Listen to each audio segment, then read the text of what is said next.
Hi dear student, कैसे हो आप सभी का स्वागत है हमारे यूट्यूब चैनल तो लखराज सिंह 10+12 में। देखो बेटा, कक्षा 10th का साइंस चल ही रहा है वैसा विज्ञान में। और विज्ञान में क्या चल रहा है? रसायन विज्ञान चैप्टर है तीसरा, ये एनसीईआरटी बुक का है और चैप्टर का नाम है धातु और अधातु। बेटा बहुत अच्छा चैप्टर है और इस वाले चैप्टर से जो है जो ब्लैक बोर्ड पर लिख रखा है, मुझे उम्मीद है कि इसमें से आपको जरूर एक ना एक क्वेश्चन जो है आपको बोर्ड परीक्षा में आपको कक्षा 10th वाले में आपको मिलने वाला है। ठीक है, बहुत अच्छे। और वैसे भी ये जो क्वेश्चन लिखे हैं मैंने, वो ये वाले क्वेश्चन लिखे हैं जो आपको जो है पूरे लाइफ में जीएस में काम देंगे। ठीक है ना, धातु और अधातु से जितने भी आज तक क्वेश्चन बने हैं वो लगभग मैंने सभी यहाँ पे लिख दिए हैं। खैर देखेंगे धातु, यहां धातु लिख रहा हूं, यहां अधातु को परिभाषित करेंगे। पहले धातु को देखो तो क्या लिख रहा है, इसकी परिभाषा देखेंगे। वे तत्व जो ऊष्मा तथा विद्युत का चालन करते हैं क्या कहलाते हैं? धातु कहलाते हैं। अथवा धातु वे तत्व होते हैं जो इलेक्ट्रॉन त्याग कर धनायन बनाने की प्रवृत्ति रखते हैं, अर्थात धातुएं विद्युत धनात्मक होती हैं और धातुएं आघात वर्धनीयता होती हैं, आघात वर्धनीय होती हैं और तन्य होती हैं। अब देखो बेटा, चलो कुल मिला के देखो, आप लोग उन लोगों ने यहाँ पर दो तरीके की परिभाषा देखी। वे तत्व जो ऊष्मा तथा विद्युत का चालन करते हैं क्या कहलाते हैं? धातु कहलाते हैं। अथवा धातु वे तत्व हैं जो इलेक्ट्रॉन त्याग कर क्या है? धनायन बनाने की प्रवृत्ति रखते हैं, अर्थात धातुएं विद्युत धनात्मक होती हैं और धातुएं आघात वर्धनीयता तथा तन्य होती हैं। देखो इस लफ्ज का मतलब समझ लो और इसका मतलब तन्य या तन्यता। वे पदार्थ जिनके तार खींचे जा सकते हो क्या कहलाते हैं? तन्यता को पाया जाता है उसमें। और वे पदार्थ जिन पे आघात करा जाए, अर्थात जिन पे किसी चीज से प्रहार किया जाए तो उनका आकार क्या हो जाता है? बदल जाता है। आकार क्या हो जाता है? बदल जाता है, यानी कि आघात करने पर वो क्या हो? आकार बढ़ जाता है। तो वे पदार्थ या वे तत्व जिनके तार खींचे जा सकते हो और वह आघात वर्धनीयता हो, आघात वर्धनीय हो, और जिनको क्या है? जो विद्युत के सुचालक और ऊष्मा के सुचालक हो, तथा वे तत्व जो इलेक्ट्रॉन त्याग कर धनायन बनाने की प्रवृत्ति रखते हो क्या कहलाते हैं? धातु कहलाते हैं। समझ गए? जैसे में ये दिखा रहे हैं, ये अब यहां पे ये लिख रखा है मैंने, सामान्यतः कमरे के ताप पर जो धातु जो होते हैं वो ठोस अवस्था में होते हैं। कौन से होते हैं? ठोस। परंतु बेटा एक ही धातु ऐसी है जो कमरे के ताप पर द्रव है, वो है आपकी मरकरी। क्या है? मरकरी। यह इसे कहते हैं पारा। क्या कहते हैं? पारा। प्रतीक चिन्ह होता है इसका Hg। क्या है? Hg। केवल एक धातु है ऐसी है जो कमरे के ताप पर क्या नहीं है? ठोस नहीं है। क्या है बेटा? द्रव अवस्था में पाई जाती है। वरना जितनी भी धातुएं हैं सब कौन सी अवस्था में पाई जाती हैं? ठोस अवस्था में। ठीक, तो एक तो ये बहुत अच्छा क्वेश्चन हो गया भाई। क्वेश्चन आ जाता है कौन सी धातु ऐसी है जो द्रव अवस्था में पाई जाती है, तो आपका आंसर होना चाहिए उस समय मरकरी। मरकरी ना हो अगर उसमें ऑप्शन वगैरह में, तो आप दिखा दो उसको पारा कह दो। और अगर पारा भी ना है और मरकरी भी ना है तो निश्चित है प्रतीक चिन्ह होगा, वो होगा Hg। मरकरी का प्रतीक चिन्ह क्या है बेटा? Hg। और अगर क्वेश्चन और आंसर में आए, यानी कि इस तरीके से आए कि वह कौन सी धातु है जो द्रव अवस्था में पाई जाती है, तो बताओगे केवल एक धातु है, वो भी कौन सी है? मरकरी। ठीक है, बहुत अच्छा क्वेश्चन हो गया। अब देखो बेटा, यहां पर क्या है? धातुओं में ना, ये सब धातुओं के उदाहरण है, परंतु इसमें से धातुओं को जो है कुछ कैटेगरी में रखा गया है। उत्कृष्ट धातु, अर्थात वे धातु जो क्या है? उत्कृष्ट होती हैं, विशिष्ट होती हैं, विशेष होती हैं। क्या होती हैं? विशेष, अर्थात वे धातु जो महंगी होती हैं, ऐसा समझो। उत्कृष्ट धातु का मतलब होता है स्पेशल धातु है। तो कौन सी है, देखो बेटा ये एजी है। एजी किसका प्रतीक चिन्ह है बेटा, चांदी का। क्या है, चांदी। एयू, एयू है बेटा सोना। क्या है, सोना। और ये पीटी है, ये है प्लेटिनम, प्लेटिनम। अब देखो बेटा इन दोनों को तो आप जानते हो, चांदी एजी प्रतीक चिन्ह, सोना प्रतीक चिन्ह एयू, और यह प्लेटिनम, ये इसी को बोलते हैं सफेद सोना। क्या बोलते हैं, सफेद सोना। अगर महंगाई में आ जाओ तो आप लोग जनरल में सबसे ज्यादा महंगी धातु समझते हैं, क्या समझते हो, सोना। लेकिन सोना के बाद क्या है, जो दूसरी ऐसी धातु है जो बहुत महंगी है, कौन सी है, प्लेटिनम। समझ में आ गया। तो तीन धातुएं वो ये उत्कृष्ट धातुओं में आती हैं, कौन सी, सोना, चांदी और प्लेटिनम। सोना का प्रतीक चिन्ह एयू, चांदी का प्रतीक चिन्ह एजी, और बेटा प्लेटिनम का है पीटी। अब आ जाओ इन धातुओं को, जो तीन धातु देख रहे हो, इनको क्या कहते हैं, क्षारीय धातु कहते हैं। क्या कहते हैं, क्षारीय। अच्छा ये धातु है कौन कौन सी, एल का मतलब है बेटा लिथियम। क्या है, लिथियम। और Na का मतलब है बेटा सोडियम। क्या है, सोडियम। और K का मतलब है पोटेशियम, पोटेशियम। तो ये तीन धातु ऐसी हैं जो क्षारीय धातु हैं। कैसी है, क्षारीय। क्वेश्चन आ जाता है ऑप्शन में, इनमें से कौन सी क्षारीय धातु है, तो आप तीन को याद रखो। कौन सी, Li, Na, K। Li का मतलब है लिथियम, Na का मतलब सोडियम, और K का मतलब है पोटेशियम। ये तीन धातुएं आप किस में याद रखोगे, क्षारीय धातु में। अब आ जाओ बेटा ये क्षारीय मृदा धातुएं। तो क्षारीय मृदा धातुओं में भी आप तीन याद रखें, कौन कौन सी, बी का, बी है बेरिलियम, बी क्या है, बेरिलियम, ठीक है ना। और Mg क्या है, मैग्नीशियम, मैग्नीशियम, ठीक है। और सी क्या है बेटा, कैल्शियम। क्या है ये, कैल्शियम। ये बेटा तीन धातुएं आप किस में याद रखोगे, क्षारीय मृदा धातु, ठीक है। समझ रहे हो, फिर से याद रखो। क्या उत्कृष्ट धातुएं, उत्कृष्ट धातुएं क्या याद रखोगे आप, सोना, चांदी और प्लेटिनम। प्लेटिनम को सफेद सोना भी कहते हैं, ठीक। ये उत्कृष्ट धातु। क्षारीय धातु में Li और क्या, Li और Na और K। Li का मतलब लिथियम, Na का मतलब सोडियम, और K का मतलब पोटेशियम। अब क्षारीय मृदा धातु में याद रखोगे कौन सा, बी, Mg और Ca। बी क्या है, बेरिलियम, Mg क्या है, मैग्नीशियम, और क्या है, Ca क्या है, कैल्शियम, ठीक। और ये एल्युमिनियम धातु और कॉपर धातु आदि कैसी हैं, धातुएं हैं। समझ गए ना, ये सब धातुएं हैं जिसमें दो तीन कैटेगरी में है। उत्कृष्ट धातुएं बताई दी, कौन कौन सी बेटा, Au, Hg और Pt, सॉरी Au, Ag और Pt, ठीक। क्षार धातुएं या क्षारीय धातुएं Ni, Na, Li, Na और K, यानी कि लिथियम, सोडियम और पोटेशियम। और क्षारीय मृदा धातु में बी, Mg और Ca, यानी कि बेरिलियम, मैग्नीशियम और कौन सा, कैल्शियम। सही है, आ रही बात तुम्हारी समझ में। और ये भी धातु है, ठीक। अब आ जाए, देखो बेटा ये सब जीएस के क्वेश्चन है जो वैसे भी इंपॉर्टेंट है और जनरली आपको आने चाहिए। बोर्ड परीक्षा में से भी इनमें से कोई छप जाता है, ठीक है। अब देखो बेटा नोट, सोना प्रतीक चिन्ह Au और क्रोमियम Cr और प्लेटिनम Pt।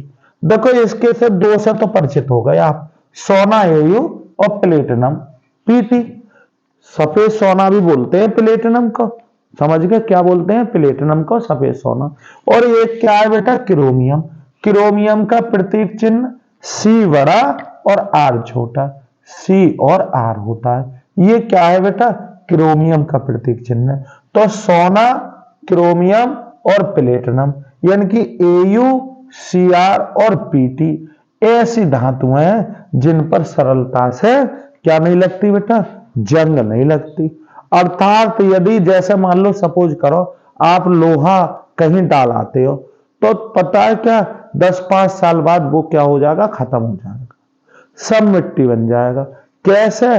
क्योंकि लोहा जो है बहुत जल्दी नम वायु की उपस्थिति में अपक्रिया करके ऑक्सीकृत हो जाता है और जंग बना लेता है। जंग क्या होता है? अरे क्षरण हो रहा है, अर्थात क्या हो रहा है, संक्षारण हो रहा है लोहे का।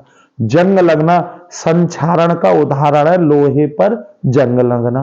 ठीक है, लेकिन बेटा 3 धातुएं कौन कौन सी? एक तो सोना है और एक क्रोमियम है और एक प्लेटिनियम। इस पर जल्दी से जंग ना लगती।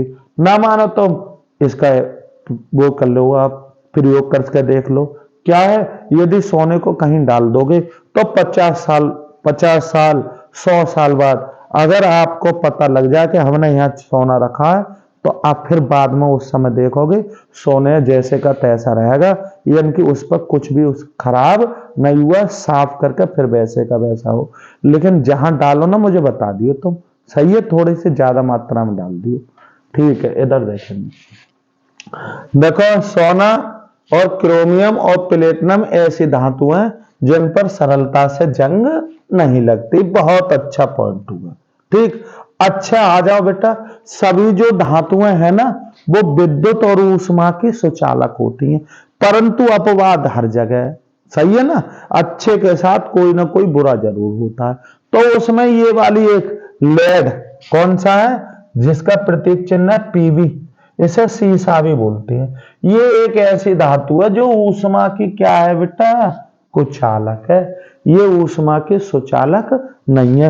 यानी कि एक गुण बताया है क्या, कि सभी धातुएं जो होती है ऊष्मा की और विद्युत की सुचालक होती हैं, परंतु एक धातु ऐसी फिर मिल गई जो ऊष्मा की कैसी है, कुचालक। उस धातु का नाम है लेड। सही समझ में आ गई, ये स्पेशल क्वेश्चन बन गया बेटा। लेड एक ऐसी धातु है जो ऊष्मा की कुचालक है। सही है। अब आ जाओ बेटा, सर्वाधिक, सबसे, सर्वाधिक का मतलब है सबसे अधिक आघात वर्धनीय धातु कौन सी है? सोना और चांदी। यानी कि आघात वर्धनीय का मतलब है अगर कोई व्यक्ति चाहे कि कौन सी धातु की पतली से पतली क्या है परत बना सको, तो सोना और चांदी सबसे ज्यादा आघात वर्धनीय यानी कि जिनको सबसे ज्यादा चोट मार के, अर्थात जिन पर क्या है आघात करके इनके आकार को बहुत पतली पन्नी में भी बदला जा सकता है, ऐसी 2 धातुएं हैं, सोना और चांदी।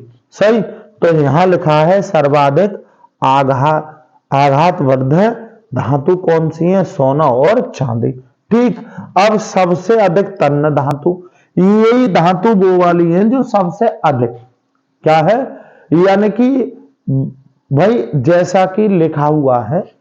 सही है, तुम कहोगे सर आपने एक्सपेरिमेंट करा, मैंने नहीं करा, लेकिन एक बात बता दें, एक तोला यानी कि 10 ग्राम, एक तोला जानते हो 10 ग्राम का होता है एक तोला।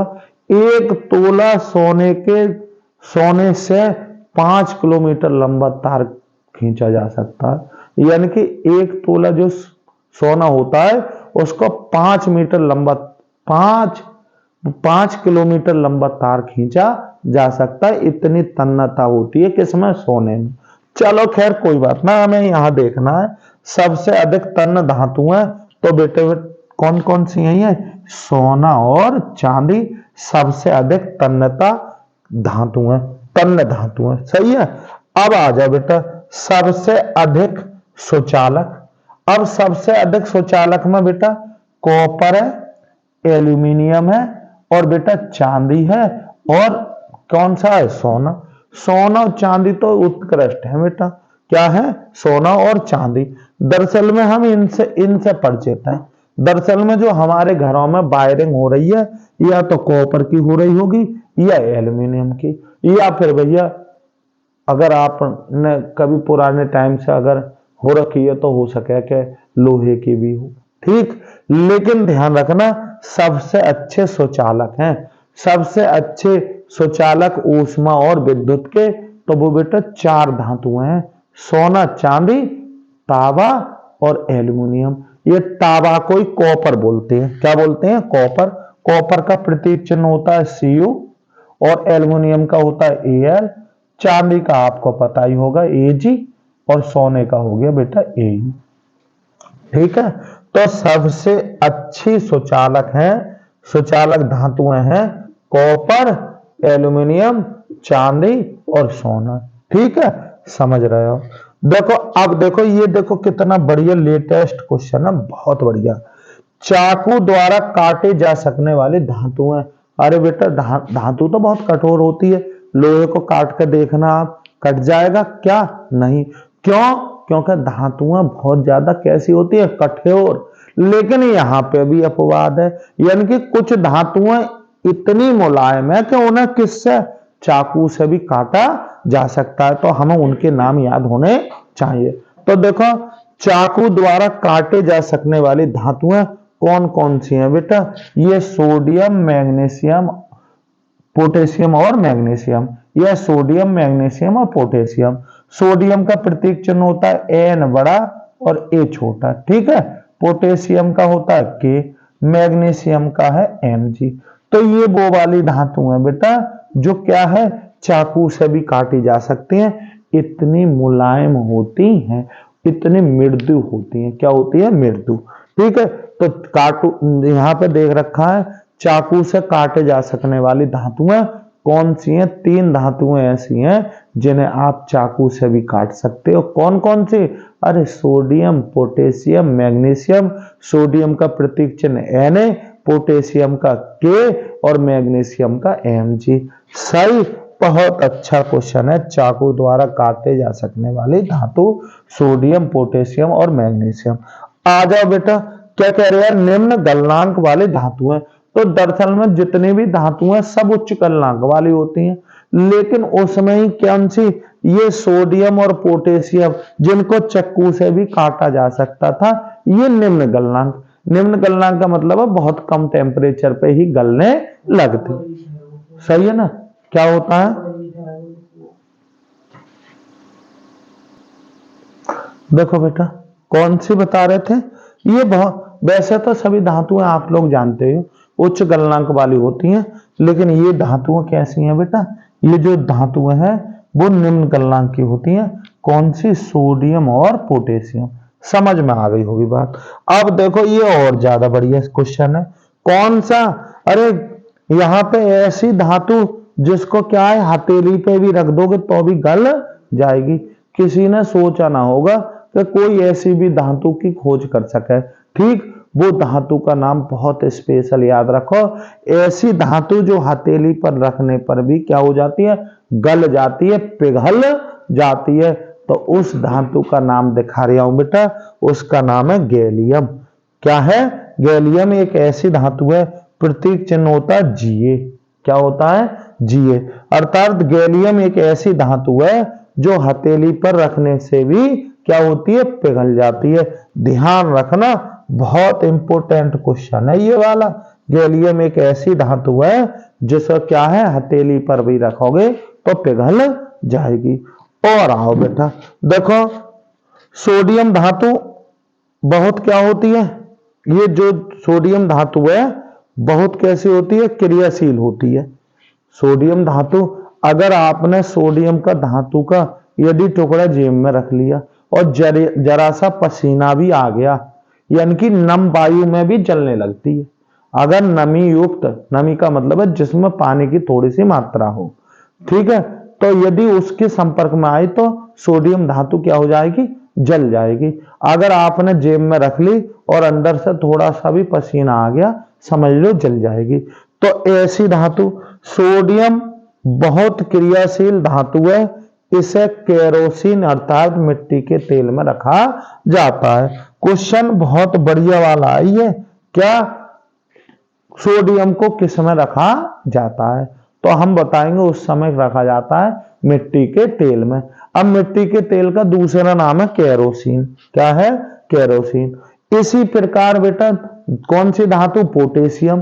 पोटेशियम भी बिल्कुल ऐसी धातु है, इसे भी किस में रखा जाता है? मिट्टी के तेल में। पोटेशियम और सोडियम को दोनों को किस में रखा जाता है? मिट्टी के तेल में। ये ध्यान रखना।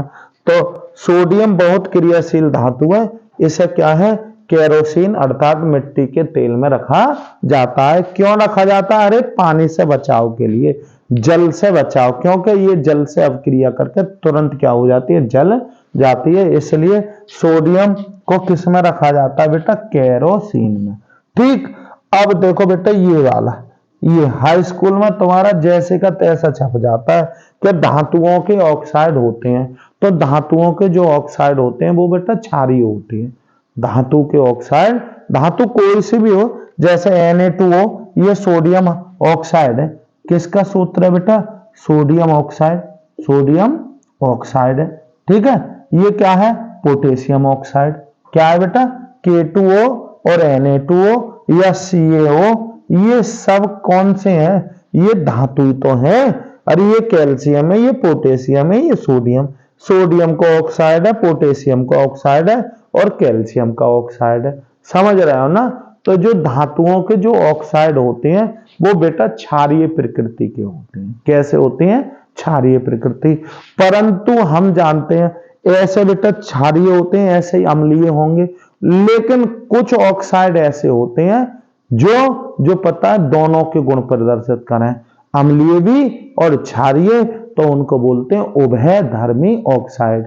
उभयधर्मी ऑक्साइड याद रखना। Al2O3 क्या है? Al।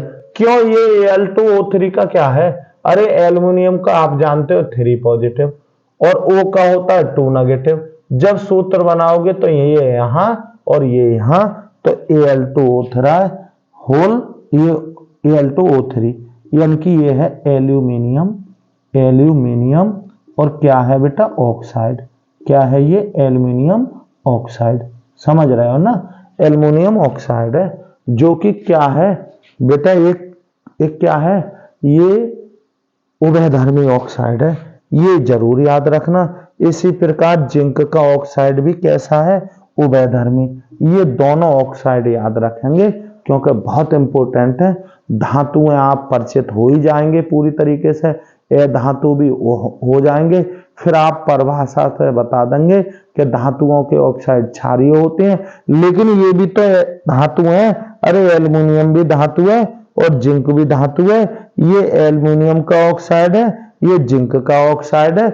अगर आप नियम से गए, क्या नियम से? आप लोग जानते हो धातु ऑक्साइड क्षारीय होते हैं, तुरंत इनको क्षारीय लगा दोगे। लेकिन ये वो वाले ऑक्साइड हैं जो अम्लीय भी होते हैं और क्षारीय भी होते हैं, इसीलिए इनको मैंने लिख रखा है ये है उभयधर्मी ऑक्साइड, यानी कि दोनों के गुण प्रदर्शित करते हैं, इसलिए इनको उभयधर्मी बोलते हैं। ऐसे ऑक्साइड जो अम्लीय भी हों और क्षारीय गुण प्रदर्शित करें क्या कहलाते हैं? उभयधर्मी ऑक्साइड कहलाते हैं। इसमें दो याद रखोगे, एल्युमिनियम का ऑक्साइड और जिंक का ऑक्साइड उभयधर्मी ऑक्साइड है। चलो बेटा इधर देख लो। अब मैं इसका एक वीडियो और बताऊंगा, तब धातु और अधातु उसमें क्लियर हो जाएगा, अर्थात तो उसमें भौतिक गुण बताऊंगा। लेकिन फिलहाल मुझे धातु और अधातु की परिभाषा और इससे संबंधित जो क्वेश्चन आते हैं वो लिख डाले हैं मैंने। अब आ जाओ अधातु। बेटा धातुओं के जो गुण हैं वो इसमें नहीं पाए जाते होंगे। बेतत्व जिनमें धात्विक गुण नहीं पाए जाते कैसे कहलाते? अधातु कहलाते हैं। आप ऐसे भी परिभाषा बता सकते हो, क्या? बिल्कुल धातु की। अरे जो जिनमें धातुओं के गुण ना होंगे वो क्या हो जाएंगे? अधातु। उसके तो अपने गुण है। चलो देखते हैं, भौतिक गुणों की चर्चा बाद में करेंगे। अधातु वे तत्व जो ऊष्मा और विद्युत के चालक नहीं होते क्या कहलाते हैं? अधातु कहलाते हैं। वे तत्व जो ऊष्मा और विद्युत के चालक नहीं होते क्या कहलाते हैं? अधातु कहलाते हैं। अथवा अधातु वे तत्व हैं जो इलेक्ट्रॉन ग्रहण कर ऋणायन बनाने की प्रवृत्ति रखते हैं। सही, अधातु विद्युत ऋणात्मक होते हैं। जितने भी धातु हैं सब पे पॉजिटिव आवेश होगा, यानी कि धनायन होते हैं, पॉजिटिव आवेश। और जितने भी तुम्हारे अधातु होते हैं सब पे ऋण आवेश होता है, ऋणायन होते हैं। समझ रहे हो ना? तो वे तत्व जो ऊष्मा और विद्युत के चालक नहीं होते अधातु कहलाते हैं। अथवा अधातु वे तत्व हैं जो इलेक्ट्रॉन ग्रहण कर ऋणायन बनाने की प्रवृत्ति रखते हैं। अधातु विद्युत ऋणात्मक होती हैं और आघात वर्धनीय तथा तन्न नहीं होते हैं, परंतु ये कैसे होते हैं? भंगुर होते हैं। क्या होते हैं? भंगुर। क्या हो जाते हैं? भंगुर। तो देखो बेटा, इसकी परिभाषा आप देख ही रहे होगे। वे तत्व जो ऊष्मा और विद्युत के चालक नहीं होते, अधातु कहलाते हैं। और अधातु जो है इलेक्ट्रॉन ग्रहण कर ऋणायन बनाने की प्रवृत्ति रखते हैं। और अधातु क्या होते हैं? विद्युत ऋणात्मक होते हैं और आघात वर्धनीय और तन्न नहीं होते, परंतु अधातु कैसे होते हैं? भंगुर। भंगुर का क्या मतलब होता है? जैसे हमने धातुओं में गुण पाया जाता है आघात वर्धनीयता। आघात वर्धनीयता का मतलब है इन पर प्रहार किया जाए तो इनका आकार जिस रूप में आप ढालना चाहो ढाल सकते हो, परंतु इस पर चोट करी जाए, अर्थात इस पर क्या है? आघात करा जाए, किसी से भी प्रहार करा जाए तो छोटे छोटे टुकड़ों में टूट जाता है। और वे पदार्थ जिनको क्या है? आघात करने पर छोटे छोटे टुकड़ों में टूट जाते हैं, उनमें भंगुरता का गुण पाया जाता है। क्या है? ये अधातु वही चीज है, अर्थात अधातु भंगुर होते हैं। इनको भी अगर आघात करा जाए तो इसके छोटे छोटे टुकड़े हो जाते हैं, खील खील हो जाता है। ऐसे पदार्थ क्या कहलाते हैं? भंगुर। और ऐसे अधातु कौन से हैं? भंगुर होते हैं। ठीक है। अब देखो, कुछ मैंने अधातुओं के नाम लिख रखे हैं। जैसे यहां बताया carbon C, nitrogen S, sulphur S तथा कार्बन के दो अपर रूप ग्रेफाइट और हीरा। ग्रेफाइट और हीरा ये सब कैसे हैं? अधातु। कार्बन, नाइट्रोजन, सल्फर और कार्बन के दो अपर रूप हैं। कार्बन के दो रूप और पाए जाते हैं, ग्रेफाइट और हीरा।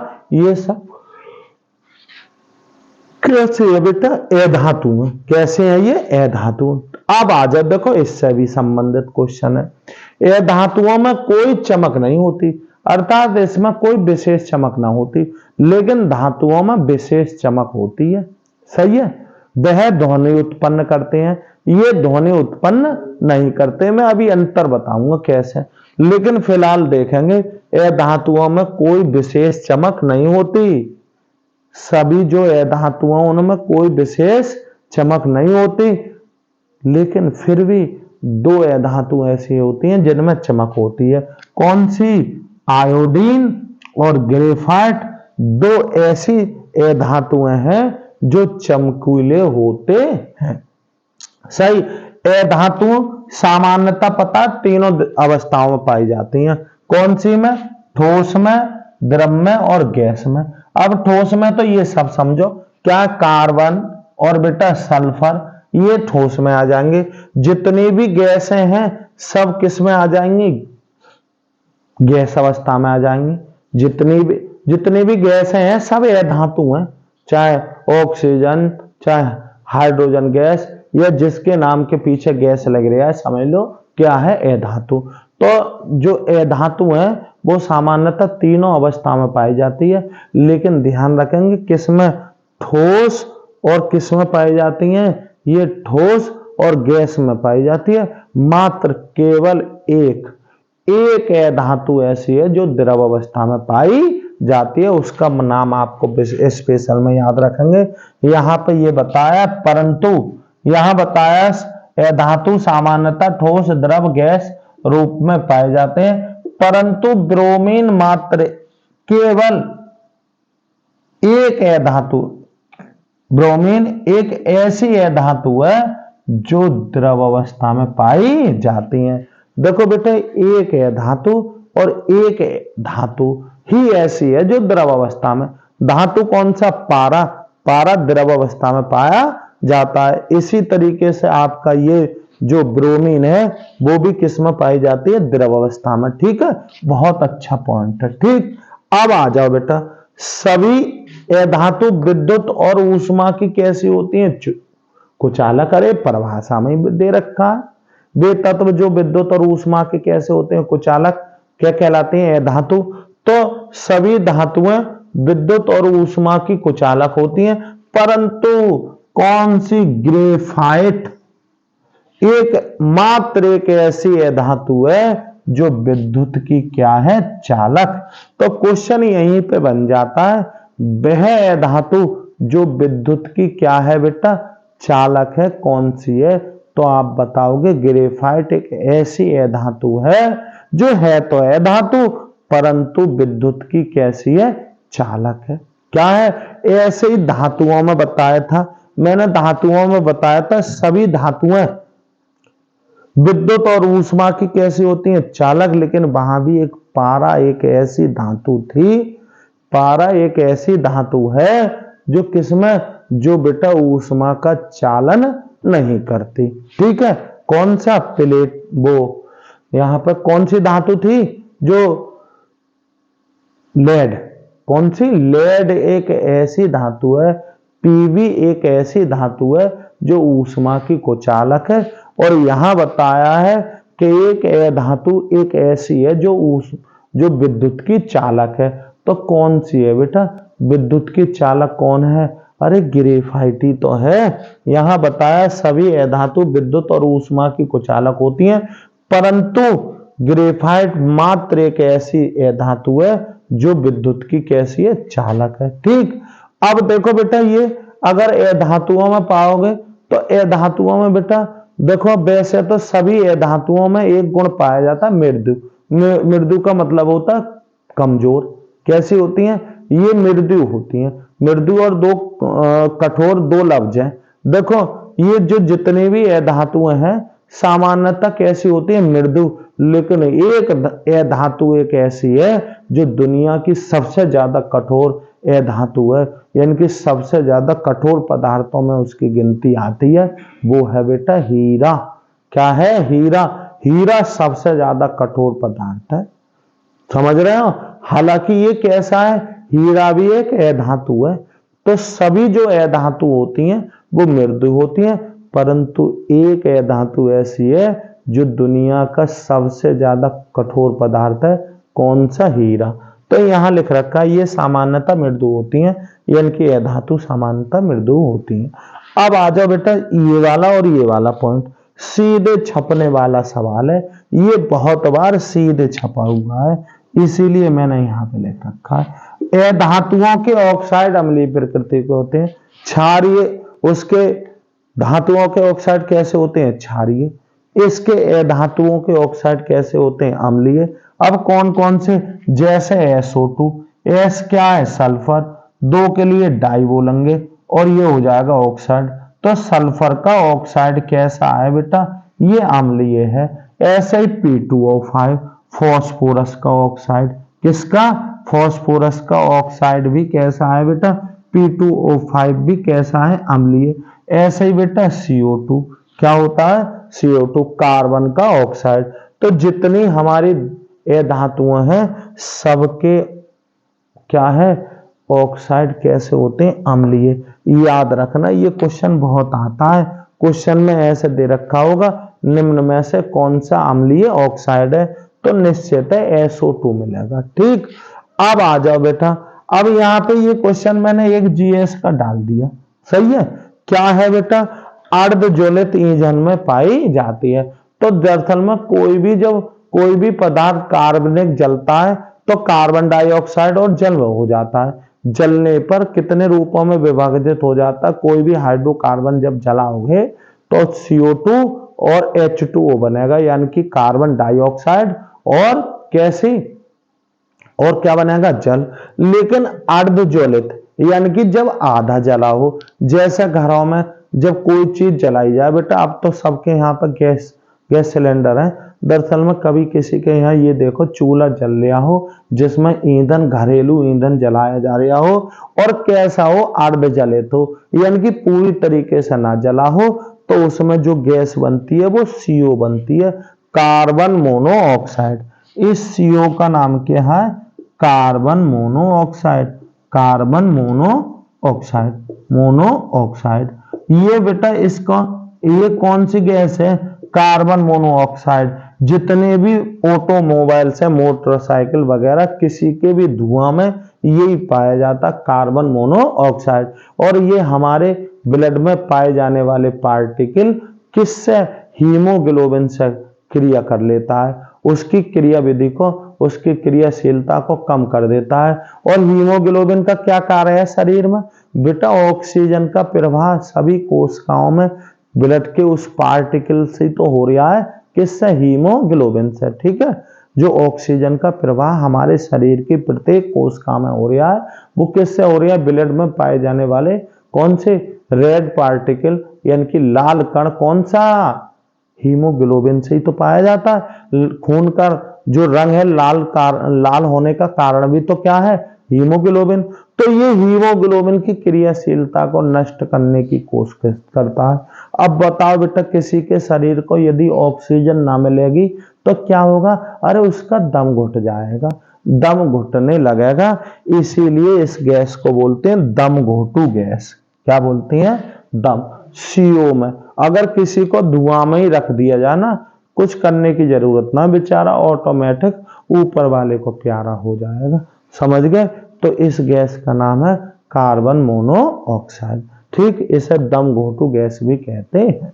चलो बेटा, इससे अगली वीडियो में जो है पूरे चैप्टर को जो है और विस्तार से, अर्थात धातु अधातु के गुण, विद्युत सक्रियता श्रेणी, जो धातु सक्रियता श्रेणी है, वो सब याद कराऊंगा। चिंता ना करें, ठीक है? बाद में कराऊंगा दूसरी वीडियो में, फिर आएगी, उसके लिए इंतजार करें। सही है? जैसा कि मैंने तुम्हें बताया 2 दिन छोड़कर मैं देता हूं बेटा, दोनों चीज चलेंगे, गणित और विज्ञान। तो पहले 2 एक आध वीडियो उसकी, फिर इसकी, लेकिन गारंटी है कोर्स पूरा करा दूंगा पेपर से पहले। पेपर से पहले ना बेटा, इसी साल में, इसी साल का मतलब इन्हीं 2 महीने में ही, दिसंबर में फ्री कर देंगे। ठीक है, धन्यवाद, मिलते हैं अगली वीडियो में। लेकिन वादा निभाना, कौन सा वाला? वीडियो को जितना ज्यादा से ज्यादा आप शेयर कर सको कर दो। ठीक है, और जितने भी अपने पढ़ने वाले तुम्हारे साथी सज्जन यार रिश्तेदार जो भी तुम्हारे हैं, उनको बेटा ये कहो कि वीडियो देखें, एक बार देखेंगे उनको खुद ही अच्छा लगेगा और देखेंगे। और आप भी बेटा इसी के साथ लाइक भी कर दो। धन्यवाद, फिर मिलते हैं।